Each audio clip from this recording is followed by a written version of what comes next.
अस्सलाम वालेकुम। Allied health science के ना प्रोग्राम के एडमिशन लॉन्च कर दिए हैं, जिनमें 6 कैटेगरीज हैं।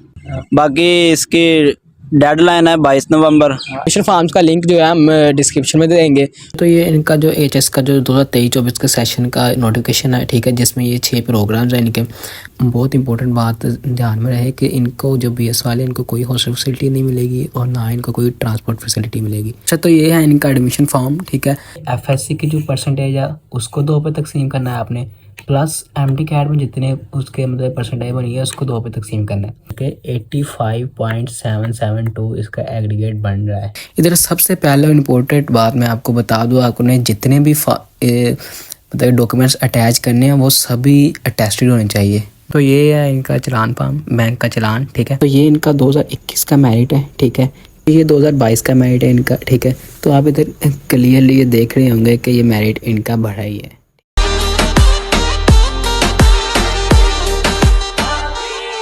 तो वीडियो स्टार्ट करने से पहले मैं आपको बता दूं, आपने कोई भी वीडियो का हिस्सा स्किप नहीं करना, वरना आपको कुछ भी समझ नहीं आना। तो चलो शुरू करते हैं।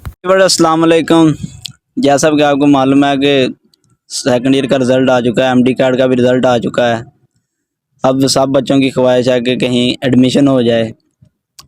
हम आज बात करेंगे इधर फैसलाबाद मेडिकल यूनिवर्सिटी की, जिसने अलाइड हेल्थ साइंस के ना प्रोग्राम के एडमिशन लॉन्च कर दिए हैं, जिनमें 6 कैटेगरीज़ हैं। ये जो फैसलाबाद मेडिकल यूनिवर्सिटी है, ये पब्लिक सेक्टर की यूनिवर्सिटी है।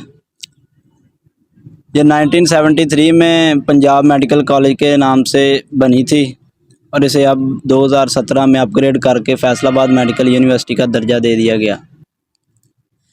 इधर पिछले 2 सालों से एमबीबीएस और बीडीएस के अलावा एएचएस का प्रोग्राम भी इन्होंने लॉन्च कर दिया है। हम सेकंड बैच के हैं, अब थर्ड बैच का उन्होंने लॉन्च किया है। इसमें 6 प्रोग्राम हैं, जो कि आपको तला साहब हमारे साथ बैठे हैं, ये बताएंगे।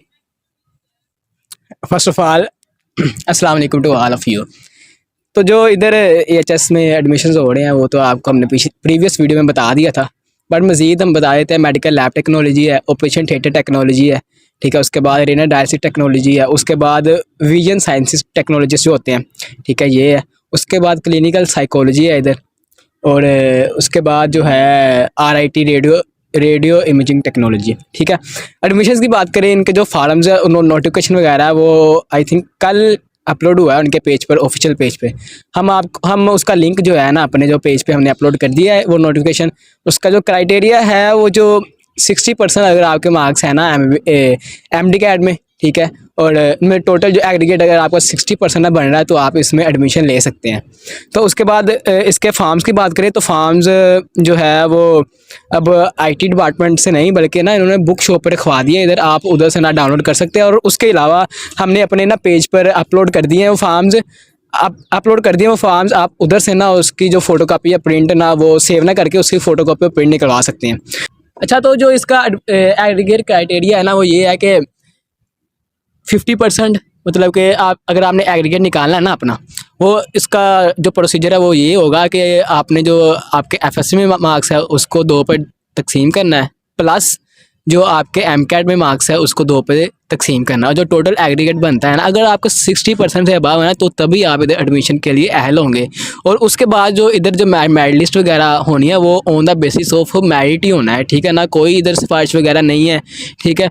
और एक और बात हम आपको बता दें कि इधर 3 मेरिट लिस्ट थी हमारी बार जो थी वो 10% ना मैट्रिक के भी थे, बट इस बार नहीं है। इस बार 50% एमकैट और 50% एफएससी। और मेजर बात जो है 3 मेरिट लिस्ट होगी, पहली 10, फिर आगे 10 मतलब स्टूडेंट की, फिर आगे 5, मतलब इन्होंने ना 20 सीटें हैं हर एक की, वो इन्होंने पता नहीं कितनी ना मेरिट लिस्ट में पूरी ना करनी है। जिस तरह ना बच्चों ने आना है, जिस तरह छोड़ के ना जाना है, जितनी सीटें खाली होंगी ना इन्होंने ना वैसे वो मेरिट के हिसाब से ना बच्चों को ना बुलाई जाना है, मतलब इन्होंने ना 20 सीटें वो पूरी करनी है। तो ये जो सीटें पूरी करते हैं मिड्स तक करते हैं, मिड्स के बाद नहीं ये करते। मिड से पहले कर लेते हैं, अगर बाद में जितने बच्चे 10 रह जाएं 10 का ही चलेगा सेशन। मुनव्वर साहब भी थे हमारे, इनका भी हम मिड से पहले आए थे हम। बाकी इसकी डेडलाइन है 22 नवंबर। अगर आप चाहते हैं यहाँ एडमिशन लेना तो 22 तारीख से पहले पहले सबमिट करवा दें। हाँ, इसके एडमिशन फॉर्म्स का लिंक जो है हम डिस्क्रिप्शन में दे देंगे। इसके जो प्रॉपर नोटिफिकेशन का जो लिंक है एडमिशन का, वो हम ना डिस्क्रिप्शन में ना देंगे। आप उधर से जाके ना इसको डाउनलोड कर सकते हैं और प्रिंट निकलवा के आप इसमें ना अप्लाई कर सकते हो। और इधर आपको फिजिकली आगे अप्लाई करना होगा। इधर आने का सारा तरीका और आईटी में जाने का सारा जो तरीका प्रोसीजर है ना, वो जो रास्ता है, हमने एक वीडियो बनाई थी, वो उसका ना जो लिंक है हम डिस्क्रिप्शन में आपको देंगे। आप वो वीडियो ना देख के हमारी ये वीडियो ना इजीली आपको देखे आपके लिए फ़ायदेमंद होंगे। तो अब हम इनके जो फॉर्म फिलिंग की बात करें तो वो कुछ यूँ है। अच्छा, तो ये इनका जो एचएस का जो 2023-24 का सेशन का नोटिफिकेशन है, ठीक है, जिसमें ये 6 प्रोग्राम्स हैं इनके। और ये एलिजिबिलिटी जो क्राइटेरिया है ये है कि आपने एफएससी में 60% मार्क्स अचीव किए हो और एमकैट में भी आपके 60% मार्क्स हों।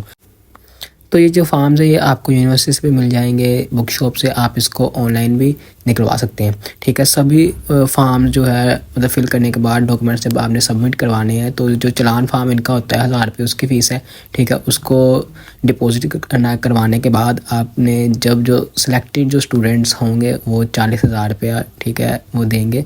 40,000 रुपये पर सेमेस्टर, 10,000 रुपये, ठीक है, ये यूनी की रजिस्ट्रेशन फ़ीस होती है, जो आपको जैसे आपने यूनी से 4 साल के बाद निकलना है वो आपको ना पे बैक कर दी जाएगी।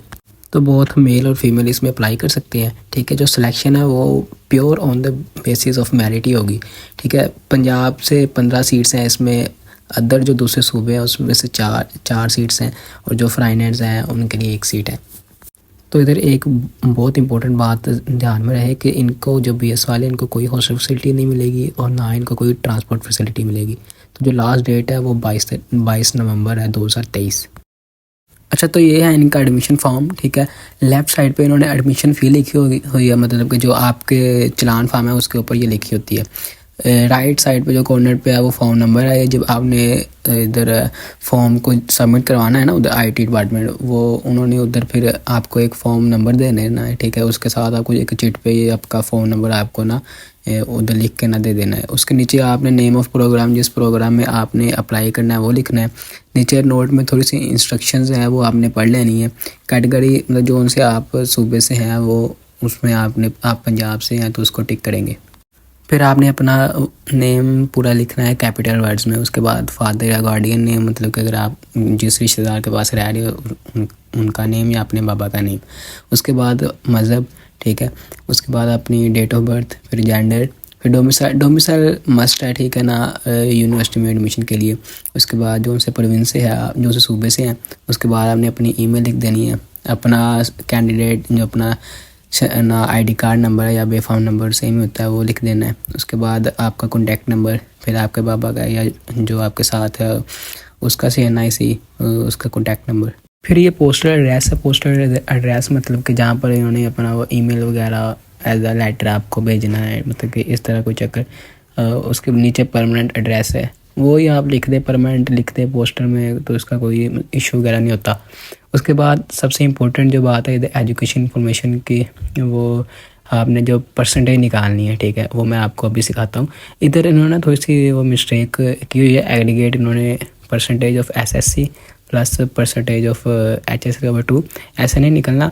परसेंटेज ऑफ मतलब HSS में हायर सेकेंडरी जो एजुकेशन है उसकी, और परसेंटेज ऑफ MCAT जो आपकी मतलब है वो, मतलब मैं मैट्रिक इसमें इन्वॉल्व नहीं है। इन्होंने ना अपने वो जो फेसबुक का ऑफिशियल पेज है ना उधर इन्होंने बाकायदा मेंशन भी किया हुआ है।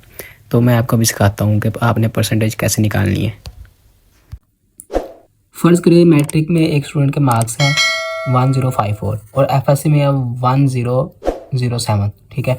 अब जब हमने इनकी परसेंटेज निकालनी है ना, तो वो कुछ यूँ होंगी। 1054 को अपने टोटल जो मार्क्स है उस पर तकसीम करना है, उसको मल्टीप्लाई कर देना है 100 के साथ, ठीक है। ये इसकी परसेंटेज आ जाएगी। इसी तरह आपने FSC भी करना है, ठीक है। तो इन दोनों परसेंटेज को आपने 2 पर डिवाइड करके, ठीक है ना, इनकी जो परसेंटेज निकाल लेनी है टोटल, वो आती है 93.681, ठीक है। इसी तरह आपके जो फ़र्ज़ करें मतलब कि स्टूडेंट के MD-CAT में है 160 है मार्क्स, ठीक है, उसी स्टूडेंट के। तो जब हमने इसकी परसेंटेज निकालनी है तो 160 जो उसने अपटेन किए मार्क्स, उसको जो टोटल MCQs होते हैं, ठीक है, उसमें से उसमें ना तकसीम करना है, उसका मल्टीप्लाई करना है 100 के साथ, ठीक है। ये उसकी परसेंटेज आ गई है। तो जो फैसलाबाद मेडिकल यूनिवर्सिटी में AHS के लिए जो मतलब कि क्राइटेरिया है ना एडमिशन परसेंटेज का, वो कुछ यूँ है कि FSC की जो परसेंटेज है उसको 2 पे तकसीम करना है आपने, प्लस MD कैट में जितने उसके मतलब परसेंटेज बनी है उसको 2 पे तकसीम करना है। तो FSC में कितने थे इसके, ये देखें 91.545, ठीक है। इसको हमने इधर लिख दिया 91.545 उसको ओवर 2। अब MCAT में थे इसके 80%, 80/2। इसी तरह हमने ये इसकी सम अप करके 85.772 इसका एग्रीगेट बन रहा है, ठीक है। तो ये था एग्रीगेट निकालने का तरीका। अच्छा, तो ये जो नेक्स्ट पेज है इस पर इन्होंने लिखा हुआ है कि जो एडमिशन फॉर्म के साथ आपने डॉक्यूमेंट्स अटैच करने हैं वो इधर सबसे पहले इम्पोर्टेंट बात मैं आपको बता दूँ, आपने जितने भी मतलब डॉक्यूमेंट्स अटैच करने हैं वो सभी अटेस्टेड होने चाहिए। मतलब कि उस पर 17 स्केल का जो अफसर होता है ना उसकी मोहर और उसका सिग्नेचर वो होना लाजमी है, ठीक है। इन फॉर्म्स में जो सबसे पहले मैट्रिक का आपका रिजल्ट कार्ड या सनद जो होती है, ठीक है, उसकी कॉपी, सभी कॉपीज ही करवानी है, कोई ओरिजिनल डॉक्यूमेंट्स नहीं चाहिए इसके लिए। उसके बाद फिर आपका इंटरमीडिएट का, उसके बाद फिर आपका MCAT का जो आप ऑनलाइन निकलवाते हैं, ठीक है, उसका सर्टिफिकेट की कॉपी, फिर उसके डोमिसाइल की कॉपी, आपके जो CN अगर आपका ID कार्ड बना है उसकी, या फिर आपका बेफार उसकी कॉपी, ठीक है। उसके बाद अपने आपके बाबा के ID कार्ड की, फिर आपकी 3 recent photos with blue background, ठीक है। उसके बाद फिर आपने जो चालान पे करवाना है ना बैंक में, अभी बैंक में वो पे होगा, वो मैंने आपको बताया था अपनी प्रीवियस वीडियो में कि वो यूनी के अंदर ही इनकी एक ब्रांच है, आप उधर इजीली वो सबमिट करवा सकते हैं, या फिर आप उधर से अपने इलाके से सबमिट करवा के सभी कुछ ना करवा के फॉर्म भी टेस्ट ज़रूर करवा के आए, ठीक है, उस चालान की कॉपी, ठीक है। तो उसके बाद मैं आपको एक इम्पोर्टेंट बात बता दूं कि जो अगर आप गलती से आपके फॉर्म जो ना अटेस्टेड नहीं हुए और आप यूनिवर्सिटी में आ गए हैं, ठीक है, उधर तो किसी ने नहीं करके देने हैं, ये बात की जो ना गारंटी है, ठीक है। तो साथ ही अलाइड हॉस्पिटल है, ठीक है, उधर आपने OPD में जाना है और किसी भी डॉक्टर से ना आपने उधर अटेस्टेड करवा लेने हैं, ठीक है। तो कोशिश करिएगा कि आप अपने जो मिडिल स्कूल जहाँ से आप पढ़े हैं उधर से अटेस्टेड ना करवा लें, या फिर कॉलेज जिधर से आप पढ़ के आए उधर जाके उधर ना अटेस्टेड ना करवा के आ जाएं। इसके बाद नीचे नोट में इन्होंने थोड़ी सी इंस्ट्रक्शन वगैरह लिखी हुई है, ठीक है। ये आपने ये केयरफुली ना पढ़ लेनी है सारी, ठीक है। ये जब आप सिलेक्ट हो जाएंगे इधर तो उसके बाद के सारी, ठीक है। तो नीचे डिक्लेरेशन में उन्होंने थोड़ी सी इंस्ट्रक्शन वगैरह लिखी है कि आपने जो मतलब कि जो भी इन्फॉर्मेशन दी है वो बिल्कुल सही है, इस तरह की, ठीक है। ये आपने केयरफुली पढ़ लेनी है, ठीक है। उसके बाद नीचे डेट जिस दिन आपने वो सबमिट करवाना है वो आपके बाबा के साइन और आपके साइन जस्ट। तो ये है इनका चलान फॉर्म, बैंक का चलान, ठीक है। तो ये देखिए आप देख सकते हैं 3 पोर्शन है, ठीक है। सबसे पहले हर तीनों पोर्शन में सबसे पहले आपने अपना प्रोग्राम का नाम लिखना है जिस प्रोग्राम में आपने अप्लाई किया है, ठीक है। उसके बाद आपका नाम, आपके बाबा का नेम, आपका ID कार्ड जो होता है, ठीक है, वो, और उसके बाद 1000 रुपया, ठीक है, नीचे आपके साइन होने हैं, ठीक है। ये 3 पोर्शन है ना, एक जो मतलब कि एक जो होगी वो बैंक ने रख लेना है एक पोर्शन, दूसरा आपके पास आ जाएगा, तीसरी जो कॉपी होगी ना इसकी, ये तीसरा पोर्शन वो ना यूनी वाले ने रख लेना है, ठीक है, एज अ प्रूफ। तो एक और इम्पोर्टेंट बात मैं आपको बता दूं कि हर प्रोग्राम में अप्लाई करने की जो फ़ी होगी ना वो 1000 अलहदा है। मतलब कि एक प्रोग्राम में आपने अप्लाई किया 1000 रुपया, 2 में करेंगे 2000 रुपया, 3 में करेंगे 3000, इसी तरह अलहदा है, ठीक है। अच्छा, तो बात करते हैं इनके प्रीवियस ईयर्स के जो मेरिट है उनकी। तो ये इनका 2021 का मेरिट है, ठीक है। क्लोजिंग मेरिट है ये 2021 का। BS का जो है RIT का 85.706, MLD का उससे कम, इसी तरह VS का उससे कम, फिर CP का, फिर OT का, फिर RD का। तो ये 2022 का मेरिट है इनका, ठीक है। तो आप इधर क्लियरली ये देख रहे होंगे कि ये मेरिट इनका बढ़ा ही है, ठीक है। इस साल भी चांसेस है कि इनका मेरिट आगे से बढ़ेगा ही, कम नहीं होगा, लेकिन इतना नहीं बढ़ेगा, लेकिन बढ़ेगा ज़रूर, ठीक है। तो good luck to all of you guys. अगर आपको हमारी वीडियो पसंद आई हुई है ना तो सबसे पहले आपने सब्सक्राइब करना है, हमारी वीडियो को लाइक शेयर करना है और बेल आइकन का बटन प्रेस करना नहीं भूलना। ओके, अल्लाह हाफिज़।